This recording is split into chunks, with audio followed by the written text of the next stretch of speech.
Hello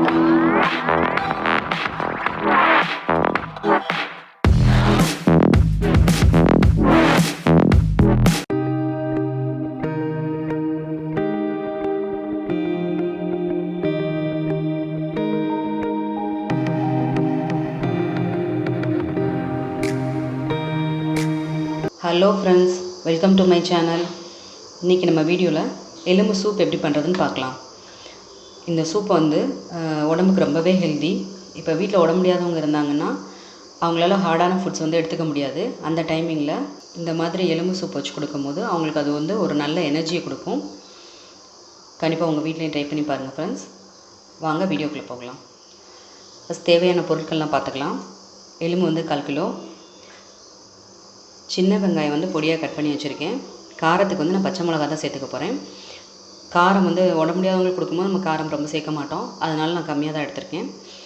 இது வந்து நீங்கள் நார்மலாக இருக்கும் போது இந்த சூப் பண்ணி ரைஸோடு சாப்பிட போகிறீங்க அப்படின்னா இதில் வந்து கூட கொஞ்சம் காரம் சேர்த்துக்கலாம்.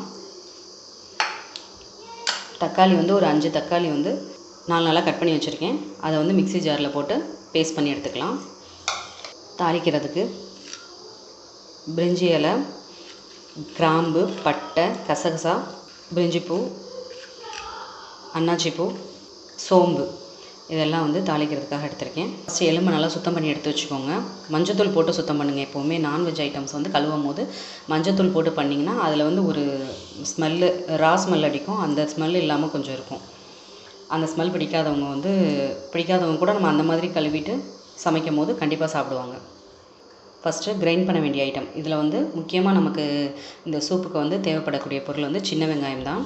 சின்ன வெங்காயம் வந்து ஒரு 10லேருந்து 12 சின்ன வெங்காயம் எடுத்து, ஒரு 10லேருந்து 12 சின்ன வெங்காயம் வந்து தனியாக உரிச்சு எடுத்து வச்சுருக்கேன். இதை வந்து நம்ம அரைச்சி எடுத்துக்க போகிறோம். தக்காளியை வந்து ஜாரில் போட்டுட்டு பேஸ்ட் பண்ணி எடுத்துக்கலாம்.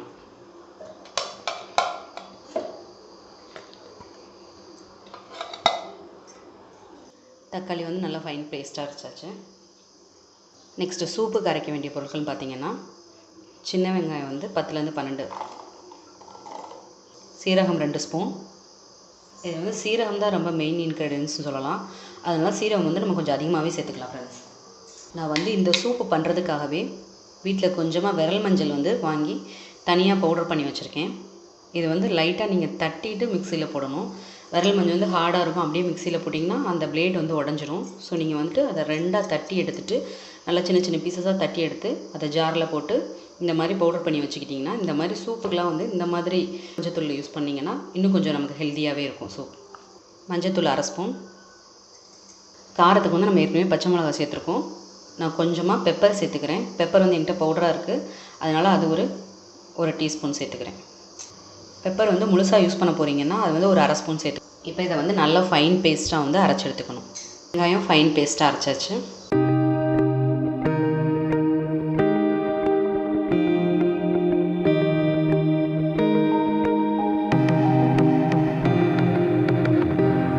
வெங்காயத்தை நல்லா வதக்கிடணும். மஞ்சள்தூள் 1/2 டீஸ்பூன். நம்ம ஏற்கனவே சின்ன வெங்காயத்தோட வேறு மஞ்சள்தூளை ஆட் பண்ணியிருக்கோம், அதனால் இதில் கொஞ்சம் கம்மியாகவே ஆட் பண்ணிக்கோங்க. வெங்காயம் நல்லா வதங்கின உடனே நம்ம அரைச்சி வச்சுருக்க பேஸ்ட் அதோடு ஆட் பண்ணிக்கணும். பச்சை வாசனை போகிற அளவுக்கு இந்த பேஸ்ட் நல்லா வதக்கிக்கணும். நான் அந்த சூப் வந்து இன்றைக்கி ரைஸ்க்காக யூஸ் பண்ண போகிறேன், அதனால் வந்து இதை பேஸ்ட் பண்ணியிருக்கேன் தக்காளியை. நீங்கள் வந்து ஸ்டார்டராக யூஸ் பண்ண போகிறீங்கன்னா தக்காளியை வந்து கட் பண்ணி மட்டும் போட்டு வேக வச்சா போதும். நம்ம குக்கரில் போடுறதுனால நல்லா மேஷ் ஆகிடும். உங்களுக்கு லிக்யூட் கன்சிஸ்டன்சிலே வந்து கிடைக்கும். நான் வந்து இப்போ பேஸ்ட்டாக போடுறதுனால எனக்கு கொஞ்சம் வந்து திக்கான கன்சிஸ்டன்சியில் கிடைக்கும். ரைஸில் போடுறதுக்காக திக்கான கன்சிஸ்டன்சியில் பண்ணியிருக்கேன் நான். தக்காளி பேஸ்ட் வந்து இதில் ஆட் பண்ணிக்கணும். இந்த தக்காளி பேஸ்ட் வந்து கொஞ்சம் கொதி வந்து அந்த பச்சை வாசனை போகட்டும். அதுக்கப்புறம் நம்ம எடுத்து வச்சுருக்க எலும்பு அதோட ஆட் பண்ணிக்கலாம். உப்பு தேவையான அளவு ஆட் பண்ணிக்கோங்க.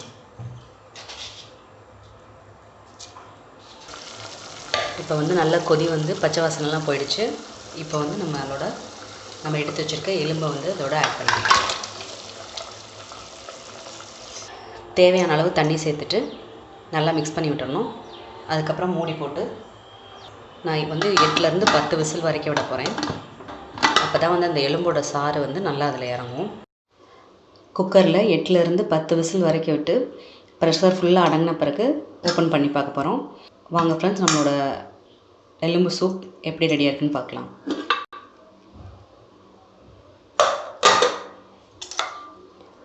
பார்த்தீங்களா ஃப்ரெண்ட்ஸ், நம்ம நல்லெண்ணெய் யூஸ் பண்ணதுனால அந்த ஆயில் நல்லா மேலே தனியாக பிரிஞ்சு நிற்கிது பாருங்கள். இந்த சூப் உடம்புக்கு ரொம்பவே ஹெல்தி ஃப்ரெண்ட்ஸ். நீங்கள் கண்டிப்பாக உங்கள் வீட்லேயும் ட்ரை பண்ணி பாருங்கள். கொஞ்சம் திக்காக இருந்துச்சுன்னா அது குழம்பு மாதிரி போயிடும். இந்த கன்சிஸ்டன்சியில் தான் இந்த சூப் ரெடி பண்ணோம் ஃப்ரெண்ட்ஸ். நம்மளோட டேஸ்டியான ஹெல்த்தியான எலும்பு சூப் சூப்பராக ரெடி ஆகிடுச்சு ஃப்ரெண்ட்ஸ். இது அப்படியே சூப்பாகவும் சாப்பிடலாம், இல்லைன்னா ரைஸில் சேர்த்தும் சாப்பிடலாம். ரெண்டுமே ரொம்ப நல்லாயிருக்கும். கண்டிப்பாக உங்கள் வீட்லேயும் ட்ரை பண்ணி பாருங்கள் ஃப்ரெண்ட்ஸ். இந்த வீடியோ உங்களுக்கு பிடிச்சிருந்தா லைக் பண்ணுங்கள், ஷேர் பண்ணுங்கள். இந்த சேனலை கண்டிப்பாக சப்ஸ்கிரைப் பண்ணுங்கள் ஃப்ரெண்ட்ஸ்.